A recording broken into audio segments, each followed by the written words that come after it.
예수 안에서 사랑합니다. 예수 안에서 축복합니다. 종교개혁자 마틴 루터가 아주 참 대단한 인물이 분명하죠. 추진력도 굉장하고 그리고 늘 기쁨이 넘치고 아주 파워풀한 믿음의 삶을 살았어요.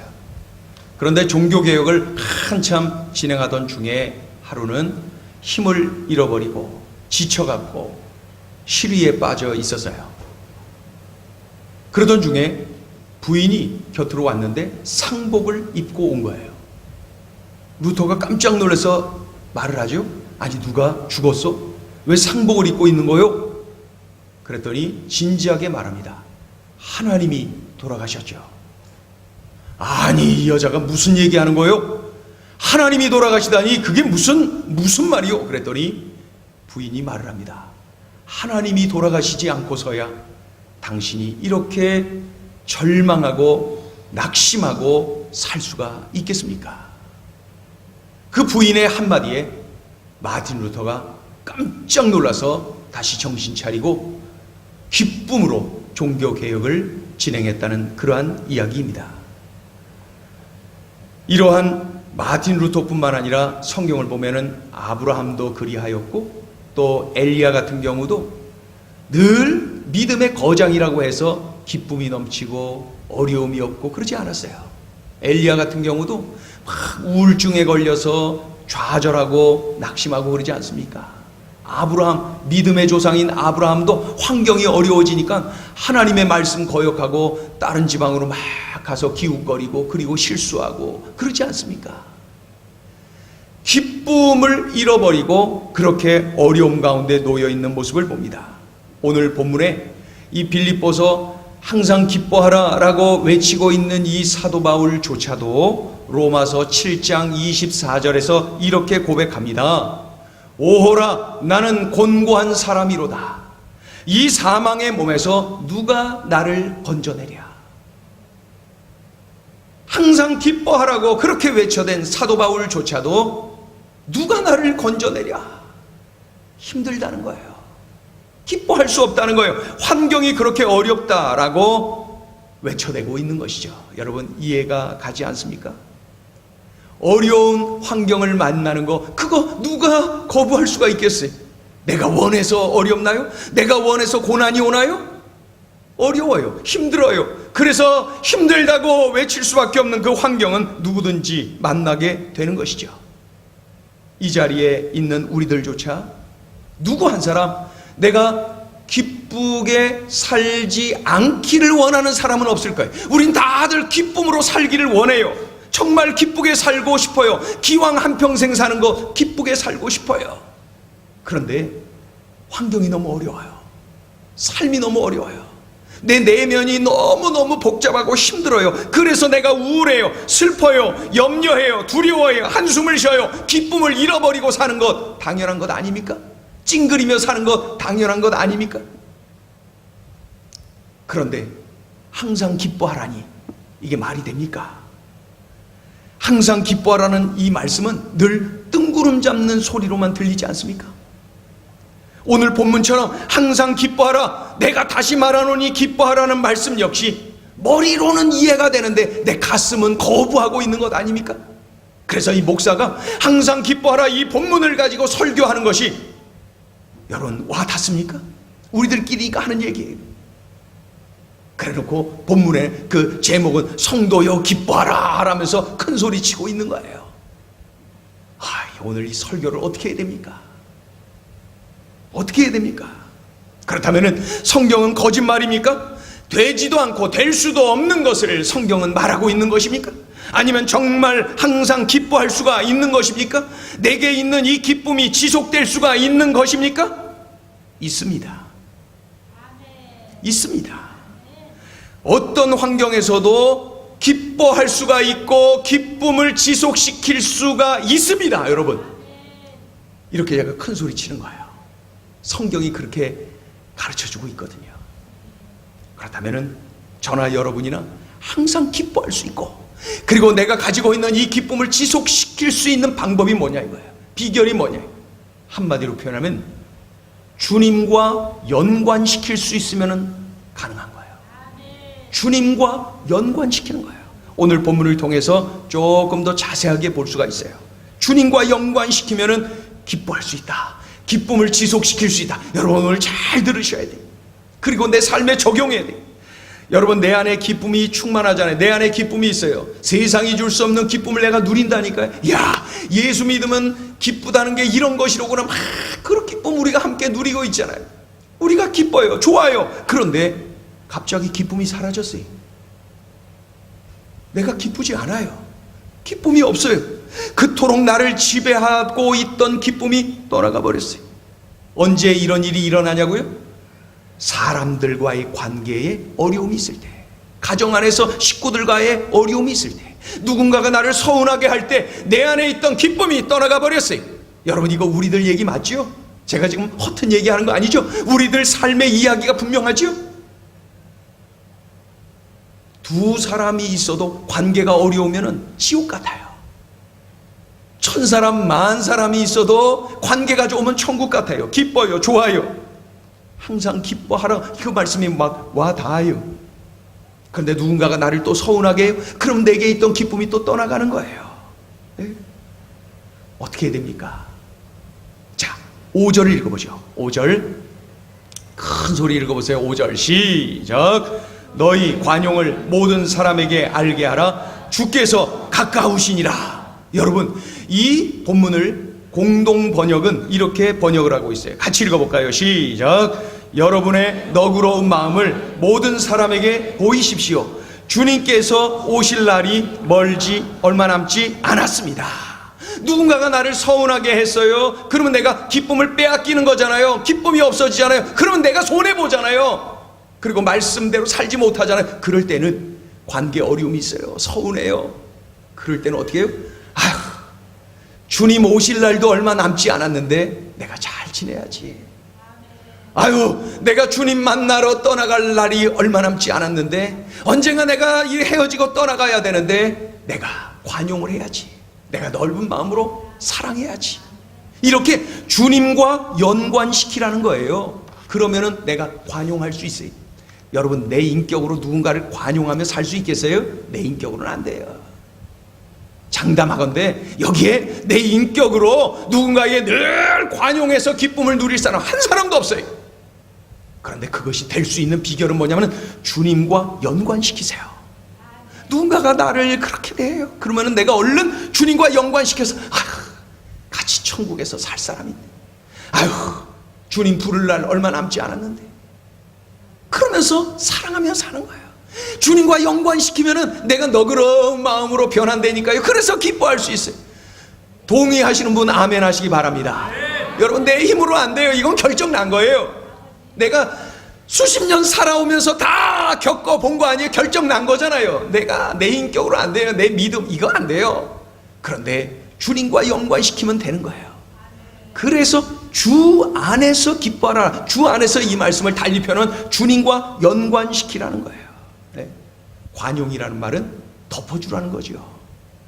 다른 사람의 허물을 들추고 약점 까발려서 관계 좋아지는 평안을 누리는 기쁨을 누리는 사람이 있어요? 안 그래.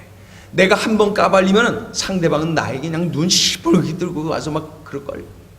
대접을 받고자 하면 대접해야 돼. 내가 먼저 관용으로 덮어주고 모른 척하고 못 본 척 해줄 때에 상대방이 나를 그렇게 대할 수가 있는 거죠. 그나마 관용을 베푸는 사람이 성숙한 사람이에요.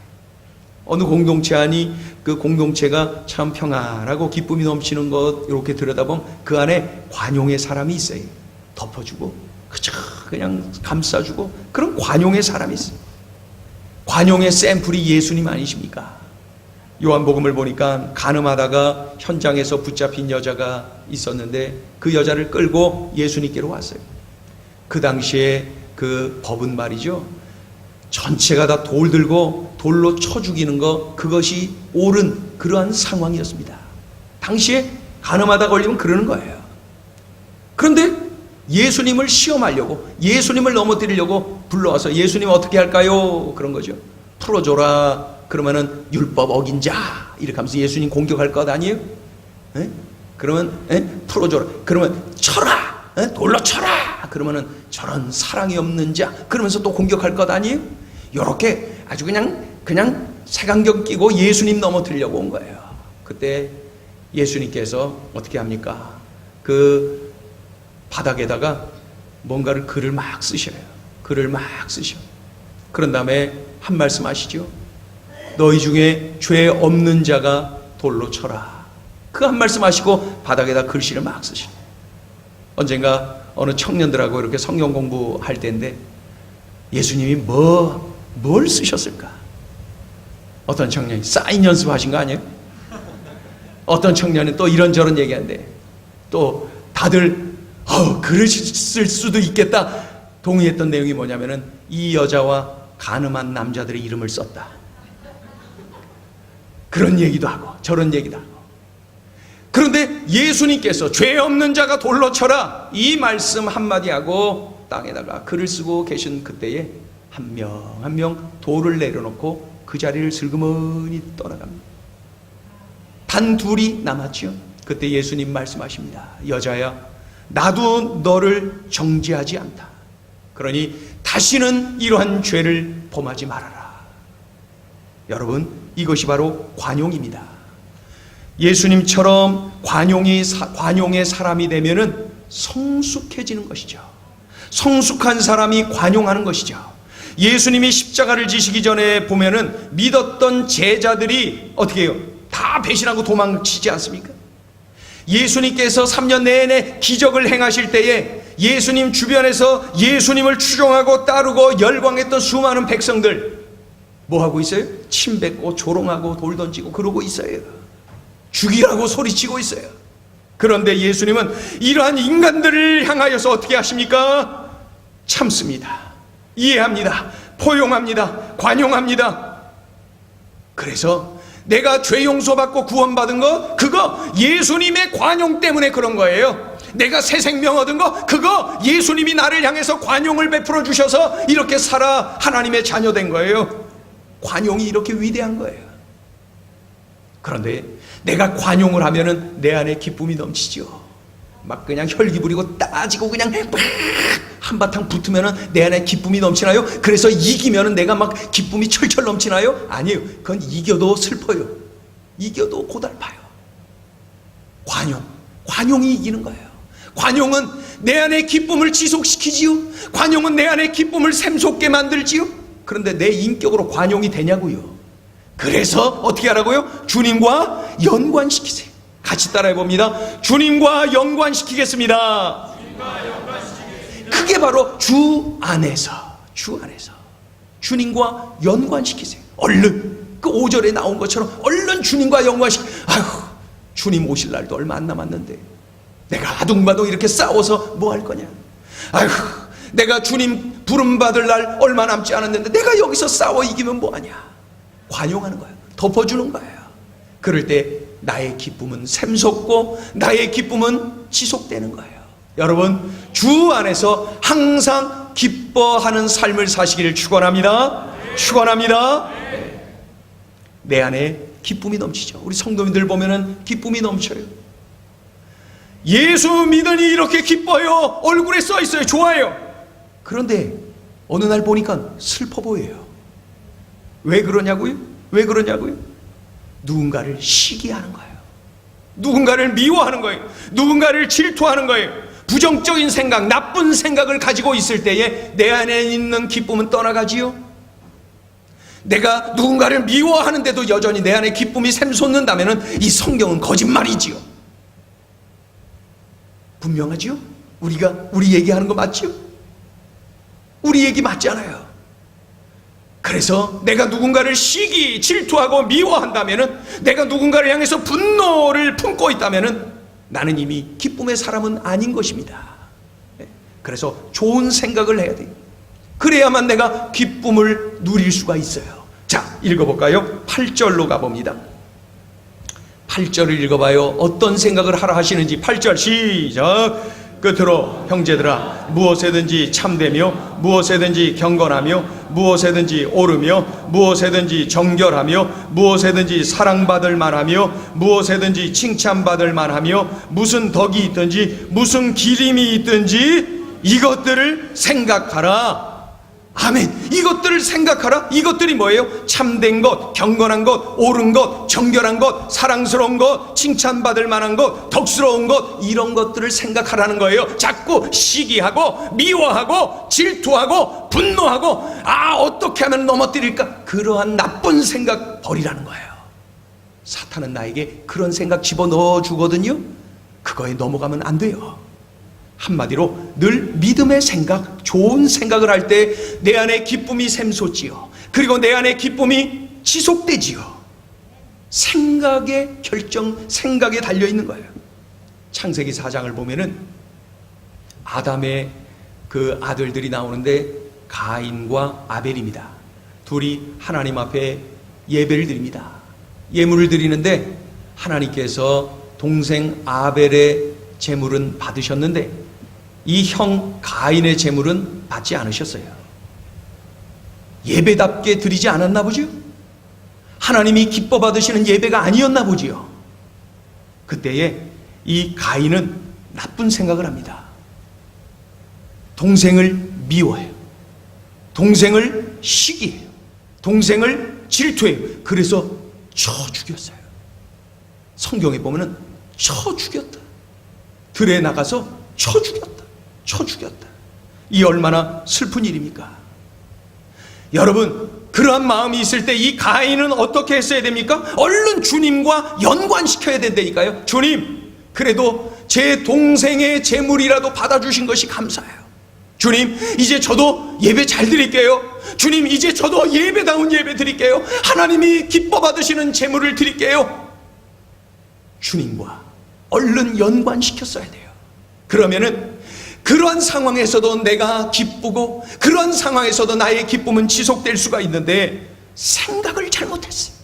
나쁜 생각했어요. 불신의 생각을 했어요. 이렇게 될 때에 넘어지고 만 것입니다. 어떠세요? 우리들 얘기가 맞죠? 언젠가 얼마 전에 우리 성도님 한 분이 어려움을 겪고 있는 거 제가 아는데 그 만나서 이런저런 이야기를 하는 중에 참 그 고난의 정점에 이르는 그때였는데 말이죠. 그 성도님이 이렇게 말합니다. 목사님, 시편 42편 말씀을 붙잡으니까 그래도 평안하고 기뻐요. 그래서 이겨낼 수 있어요. 이렇게 말씀을 한 거예요. 여러분, 바로 이거예요. 믿는다는 게 뭐예요? 예수 믿는다는 게 뭐예요? 믿음이 있다는 게 뭐예요? 어려운 현장에서 바로 주님과 얼른 연관시키는 능력, 이것이 바로 믿음 아니겠습니까? 우리 성도님이 그랬어요. 고통과 낙심의 정점에서, 그 최고점에서 하나님의 말씀, 시편 42편 말씀을 연관시켰던 거예요. 떠올렸던 거예요. 그리고 하나님과 연관시켰던 거예요. 그러니 믿음의 생각을 해요. 좋은 생각을 해요. 그러니 기쁨을 놓치지 않고 지속시키고 승리할 수가 있었던 거예요. 그 성도님이 붙잡은 말씀, 연관시켰던 말씀이 시편 42편 11절 말씀. 자, 같이 읽어볼까요? 11절 말씀 시작. 내 영혼아, 네가 어찌하여 낙심하며 어찌하여 내 속에서 불안해하는가? 너는 하나님께 소망을 두라. 나는 그가 나타나 도우심으로 말미암아 내 하나님을 여전히 찬송하리로다. 아멘. 한 번 더요. 시작. 내 영혼아, 네가 어찌하여 낙심하며 어찌하여 내 속에서 불안해하는가? 너는 하나님께 소망을 두라. 나는 그가 나타나 도우심으로 말미암아 내 하나님을 여전히 찬송하리로다. 아멘. 바로 이거예요. 믿음의 생각. 좋은 생각을 할 때 기쁨이 샘솟고 기쁨을 지속시킬 수가 있는데 내 인격으로는 안 돼요. 지금의 나의 믿음으로는 안 돼요. 그래서 어떡하라고요? 얼른 그 상황에서 주님과 연관시키세요. 그것이 바로 주 안에서라는 말과 같은 거예요. 주님과 연관시키세요. 우리 같이 한번 따라합니다. 주님과 연관시키겠습니다. 주님과 연관시키겠습니다. 내 안에 기쁨이 넘쳐요. 성도들을 보면은 기쁨이 넘치고 막 좋아해. 기뻐해요. 예수 믿는 사람 얼굴이 저렇구나 느껴질 정도로 참으로 좋아 보여요. 그런데 어느 날 보니 기쁨이 없어요. 슬퍼 보여요. 우울해 보여요. 왜 그럴까요? 어려운 일을 만났거든요. 염려할 수밖에 없는 환경을 만났거든요. 염려할 수밖에 없는 사건을 만났거든요. 그래서 우리 성도님이 우울한 거예요. 기쁨을 놓쳤어요. 그동안 누리고 있던 기쁨이 떠나가 버렸어요. 이런 경험들 없으세요? 어려운 일을 만나니까 기쁨은 사라지고 슬픔이 나를 지배해요. 어려운 사건을 만나니까 그 충만했던 기쁨이 떠나가고 슬픔이 나를 다스리고 있어요. 언젠가 잘 알고 지내는 남자 집사님을 만났는데 뭐 짧은 시간이지만은 이야기를 하는데 속의 말을 털어놓더라고요. 집사님 사업은 어떻게 해요? 그랬더니 사업 잘 안 돼요. 그렇게 얘기를 하더라고요. 그래요? 아유 새 힘을 내셔야 될 텐데. 그랬더니 목사님 사업 안 되는 것보다 더 힘든 게 있어요. 우리 집안 때문에 가정이 너무너무 힘들어요. 왜 그러냐 그러니까 어머님을 모시고 사는데 어머님과 부인이 그렇게 다툰대. 미워. 그리고 자식들이 날카롭고 그저 그냥 집안 들어가면 그냥 싸늘하다는 거예요. 그런데다가 그 집안에 서로 간에 관계에 무슨 일이 있다면 여차하면은 이 남자 집사님에게 전화를 한다는 거예요. 그래서 핸드폰에 가족의 전화번호가 하나가 떡 뜨면은 두구두구라고 막 그냥 힘들다는 거예요. 그게 막 지치게 만든다는 거예요. 여러분 이거 그렇게 먼 나라 이야기 아니지 않습니까? 이 집사님은 집안 걱정, 그저 가족 걱정으로 기쁨이 없어요. 어머님 걱정, 부인 걱정, 자식들 걱정, 이 모든 걱정, 염려, 근심, 이고 지고 밀고 끌고 살고 있으니 기쁨을 찾아볼 수가 없어요. 기쁨이 있으면 안 되지요. 기쁠 수가 없지요. 그 이야기를 듣는 중에 오늘 본문이 떠오르지 않습니까? 항상 기뻐할 수 있는 비결이 있는데 그것을 놓치고 살고 있으니 그저 환경이 좋아지기를 기다리고 있는 것 아닙니까? 환경이 좋아져서 기뻐할 수 있다면 우리가 기뻐할 수 있는 순간이 그 얼마나 되겠어요? 그 얼마나 되겠어요? 여러분 내가 환경이 좋아져서 기뻐할 수 있다면 몇 번이나 기뻐할 수 있겠느냐고요. 그런데 환경을 뛰어넘는 기쁨을 누릴 수가 있다는 거예요.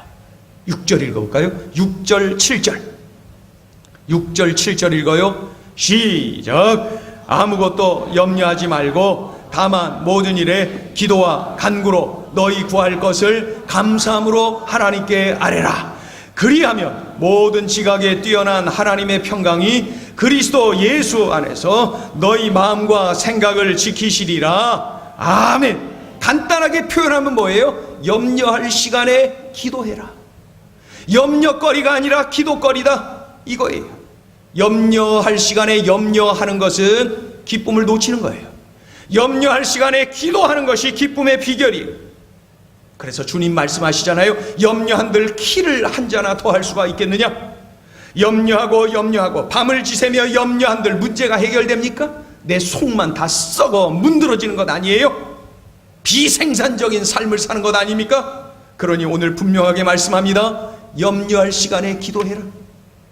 염려거리가 아니라 기도거리다 이렇게 말씀하고 있는 거예요. 여러분 모자람의 기쁨이라는 말을 들어보셨습니까? 모자람의 기쁨. 오늘 교역자 경건의 시간에 우리 전도사님들에게 질문했더니 전도사님 한 분이 들어봤대요. 모자람의 기쁨, 모자람의 기쁨, 모자람의 기쁨. 이런 역설 들어보셨나요? 이 말은 우리가 잘 아는 기도의 사람 조지 뮬러로부터 나왔다라고 할 수 있는 그런 말입니다. 생애 5만 번 기도 응답받은 기도의 모델이 되고 있는 조지 뮬러. 그런 영국에서 고아원을 운영했는데 당대 가장 커다란 고아원이었습니다. 그러다 보니까 늘 모자랐어요. 늘 어려웠어요. 먹을 것 모자라요. 입을 것 모자라요. 겨울에 땔감 모자라요.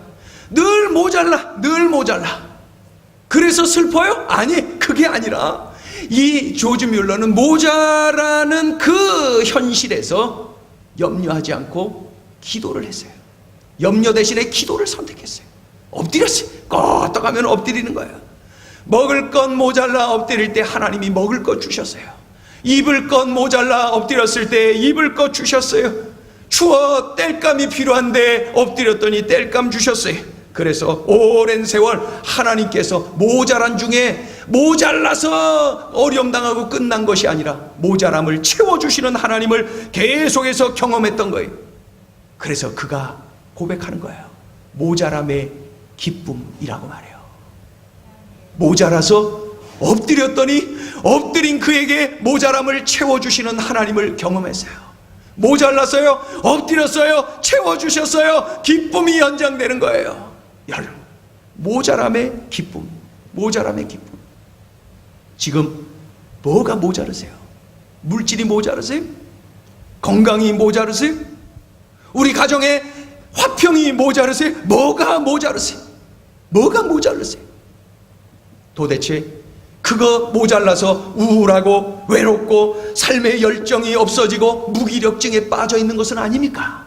모자라서. 가족들과 관계하고 직장에서 사람들과 관계하고 성도들과 관계하고 이런 관계하는 능력조차도 모자른 분 이 자리에 계십니까? 그래서 힘에 겨워 살고 있는 분. 그런데 그 어느 누구는 모자람이 기쁨이라고 표현하고 있지 않습니까? 모자람이 기쁨이래요. 여러분, 모자람이라고 하는 환경은 우리 누구에게도 올 수가 있는 거예요. 지금도 우리가 겪고 있는 모자람이라고 하는 환경은 우리 누구든지 자연스럽게 겪는 거예요. 그 현장에서 내가 우리 주님과 연관을 시키느냐 아니냐, 거기에서 슬픔이냐 기쁨이냐가 결정나는 거예요. 이해하고 계시는 거죠? 지금 이해하셔야 돼요. 그 상황에서 우리 주님과 연관시킬 수 있다면 나는 모자람의 기쁨 맞습니다, 이렇게 박수하면서 감격할 수가 있는 것이죠.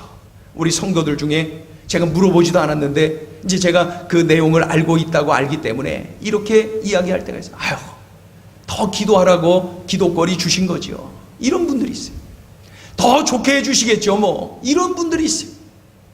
그분들은 모자람의 기쁨을 지금 알고 있는 거예요. 모자람의 환경 속에서 주님과 연관시키면서 염려 대신에 기도를 선택한 거예요. 그분들은 곧 기쁨을 경험하게 될 것입니다. 기쁨이 연장될 거예요. 염려 대신에 기쁨을 선택한 자가 누리는 축복을 누리고 간증하게 될 것입니다.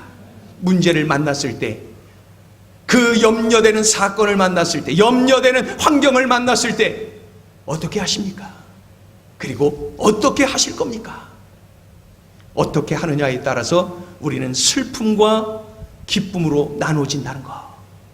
예수 백날 믿으면서 예수 늘 믿는다고 하면서 늘 슬퍼하는 거, 이거 우리 주님이 원치 않으세요. 우리 하나님은 나의 아버지이시지 않습니까? 여러분 다들 경험하시지 않아요? 자식이 왠지 모르게 슬퍼 보이고 말도 안 하고 됐어요 그러고 그냥 문 닫아놓고 말이죠. 그러면 속상하다면 부모가 속상하다. 우리 하나님이 말이죠, 하나님의 자녀들인 우리들을 바라보면서 왜 너는 우울해하니? 너 왜 이렇게 슬퍼하니? 내가 기쁘게 살 수 있는 비결을 알려주고 항상 기뻐하라고 그렇게 이야기하는데 너 왜 그렇게 슬프니? 너 그렇게 염려에 눌려있니? 우리 아버지 하나님 슬프지 않으시겠습니까? 그리고 내 삶이 슬프지 않겠습니까? 우리는 언제든지 주님과 연관시킬 수 있어야 돼요. 사람들과의 관계에서도 주님과 연관시키면 누구와도 화평을 누리고 누구와도 관용하면서 기쁨을 누릴 수가 있어요. 누구와도. 환경이 아무리 어려워도 내가 주님과 연관을 시킬 수 있다면 염려 대신에 기도를 선택해서 그 기쁨을 누릴 수가 있는 거예요. 오늘 찬양을 한 곡 하는데 그 찬양의 제목이 아름답고 놀라운 주 예수, 말로 할 수 없네. 그 측량할 수 없는 위엄과 그 주님과 같은 분이 없음을 우리가 노래하는 거예요. 한없는 지혜가 있으신 분, 한없는 사랑이 있으신 분, 우리 주님밖에 없다는 거예요. 그런데 중요한 것은 내가 주님 앞에 서 있네, 이런 가사. 주님 앞에 내가 서 있네, 이 말은 내가 주님과 내 삶을 연관시키는 거예요. 그럴 때 내가 슬픔 대신에 기쁨을, 낙심 대신에 기쁨을 누릴 수가 있는 거예요. 오늘 이 찬양 주님 앞에 올려드리면서 주님, 기쁨이 샘솟는 삶, 기쁨이 지속되는 삶을 살기로 결단합니다. 그런 고백이 터져나오는 이 시간 되길 바랍니다.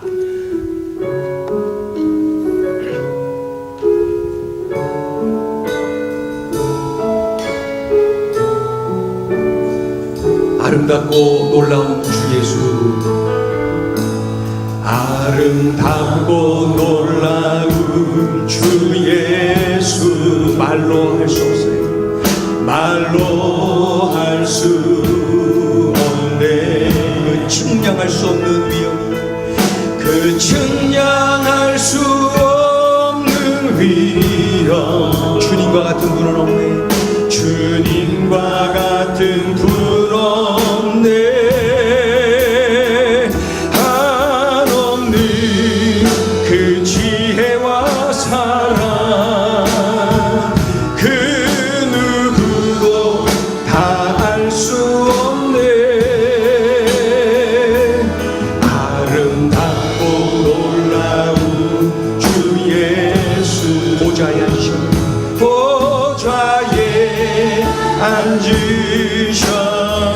주님 앞에 내가 서 있습니다.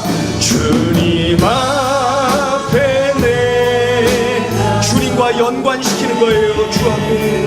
주 앞에 내가 서 있는, 한 번 더. 주님 앞에, 주님 앞에 내가 서, 주 앞에 내가 서 있네. 주 앞에 주는 거룩하신 하나님, 주는 거룩하신 하나님, 그 앞에서 우리 다같이 일어나셔서 아름답고 놀라운 주 예수, 아름답고 놀라운 주 예수, 말로 할 수 없네, 말로 할 수 없네. 측량할 수 없는 위엄, 그 측량할 수 없는 위엄. 주님과 같은 분 없네. 주님과 같은 분 없네.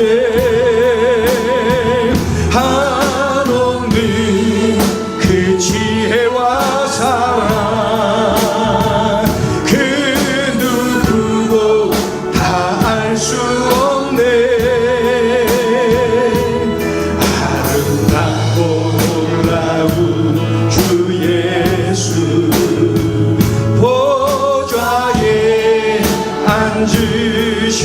우리 손을 높이 들어 주님 앞에, 주님 앞에 내가 서 있네. 주 앞에, 주 앞에 내가, 주님 앞에 내가 서 있네. 주님 앞에 내가, 주 앞에 내가 서 있네. 주 앞에 내가 서, 주는 거룩하신 하나님, 주는 거룩하신 하나님, 그 앞에 서 있네. 여러분, 이 시간에 우리가 기도하기를 원합니다.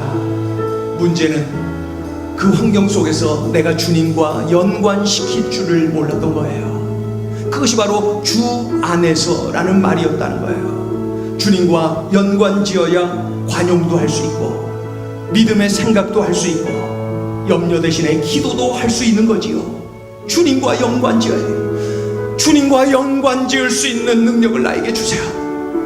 어떤 사람과의 관계에서도 주님과 연관지을 줄 알아야 돼요. 어떤 환경에서도 주님과 연관지을 줄 알아야 돼요. 어떤 사건 앞에서도 주님과 연관지을 줄 알아야 돼요. 그래야 내가 기쁨을 누릴 수가 있어요. 기쁨을 지속시킬 수가 있어요. 이 환경을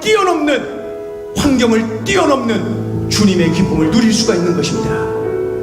내가 지금 주님 앞에 있다는 것, 그래서 주님과 연관시키는 것, 이것이 관건입니다. 주여, 꼭 이렇게 살아내게 하여 주시옵소서. 우리 합심하여서 간절히 기도하시고, 여러분이 지금 기도하지 않고 염려하고 있는 것들 주님 앞에 내어 맡기고, 그리고 이제는 염려 대신에 기도하고, 혈기 대신에 관용하고, 나쁜 생각 대신에 믿음의 생각하기로 결단하는 이 자리가 되기를 원합니다. 우리 합심하여서 함께 기도하겠습니다.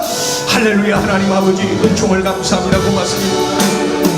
우리들에게 들려주신 이 말씀이 귀하고 귀한데, 하나님 아버지여, 들려주신 이 말씀 꼭 명심하여 이렇게 살아내게 하여 주옵소서. 어느 환경에서나 주님과 연관시킬 줄 알게 하여 주옵소서. 주님과 연관시킬 줄 알아야 내가 관용을 할 수 있고, 믿음의 생각을 할 수 있고, 염려 대신에 기도를 할 수가 있습니다. 하나님, 주님과 연관시켜서 믿음의 삶을 살고 믿음으로 승리하고 기쁨을 누리며 기쁨을 지속시키며 기쁨의 삶을 살아내는 우리의 삶이 되게 하여 주옵소서. 하나님 아버지, 하나님 아버지, 환경을 바라보며 염려합니다. 사건을 바라보며 염려합니다. 사람들을 바라보며 나쁜 생각을 갖습니다. 주여, 그리하여 내게서 있었던 기쁨이 떠나가 버리고 맙니다. 주여, 기쁨 없이 내가 주님의 뜻대로 살아낼 수가 없어요. 하나님의 자녀들의 특징은 기쁨입니다. 하나님, 어떤 환경에서도 기뻐하고, 어떤 환경에서도 기뻐하고, 어떤 사건 앞에서도 기뻐할 줄 아는 비결을 우리가 갖게 도와주옵소서. 주님과 연관시키게 하여 주옵소서. 주님과 연관시키게 하여 주옵소서. 주님과 연관시킬 줄 알게 하여 주옵소서. 주님, 우리 가정을 바라보면서 기쁨이 떠나갑니다. 사라집니다. 우리 일터에서도 수시로 기쁨이 떠나갑니다. 주여, 아침에 있었던 기쁨이 대낮에 떠나가고 없어졌어요. 하나님의 자녀답지 않은 삶을 살아요. 주여, 그러한 우리들에게 오늘 들려주신 말씀 꼭 명심하여 꼭 이렇게 살아내게 하여 주시옵소서.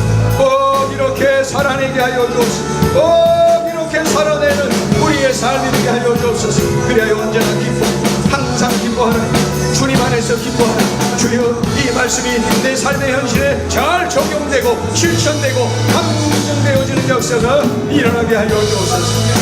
주님, 영광 받으시옵소서. 영광 받으시옵소서. 영광 받으시옵소서. 영광 받으시옵소서. 영광 받으시옵소서. 영광 받으시옵소서. 아버지, 영광 하옵소서. 아버지,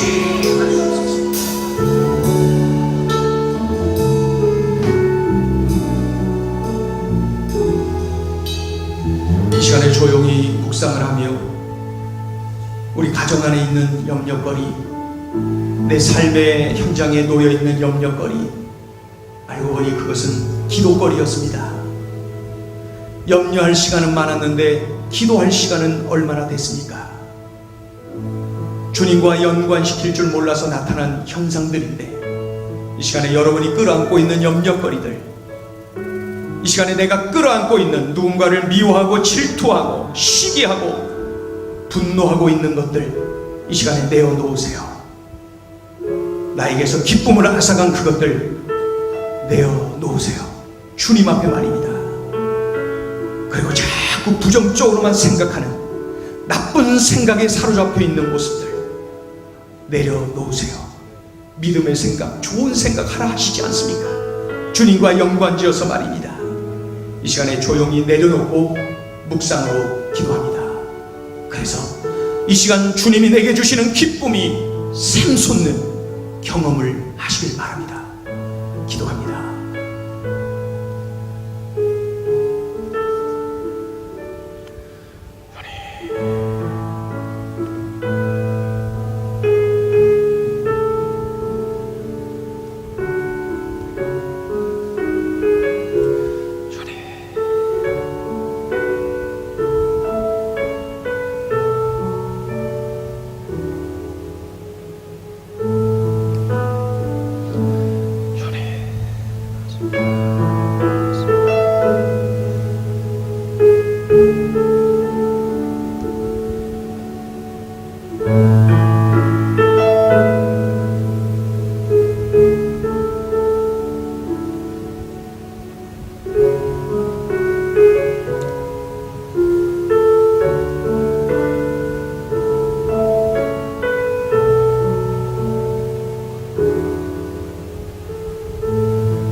하나님 아버지, 우리가 기쁘게 사는 것 아버지 하나님의 뜻이 아니겠습니까? 그럼에도 불구하고 슬퍼할 때 많고 낙심할 때 많고 우울해할 때가 많았습니다. 왜냐하면 환경만 바라보고 환경만 좋아지기를 기다렸기 때문에 그렇습니다. 환경 좋아서 기뻐했던 날 며칠이나 되었겠습니까? 하나님, 우리에게 필요한 것은 환경을 뛰어넘어 기뻐할 수 있는 비결이온데 오늘 그것을 우리에게 알려주셨어요. 바로 어떠한 환경에서나 주님과 연관시키는 것입니다. 사람들과의 관계에서도 그리하고 환경 속에서도 그리하고 어떤 사건을 만나서도 주님과 연관시켜서 기쁨이 샘솟고 기쁨이 지속되어지는 은혜를 누리게 하여 주시옵소서.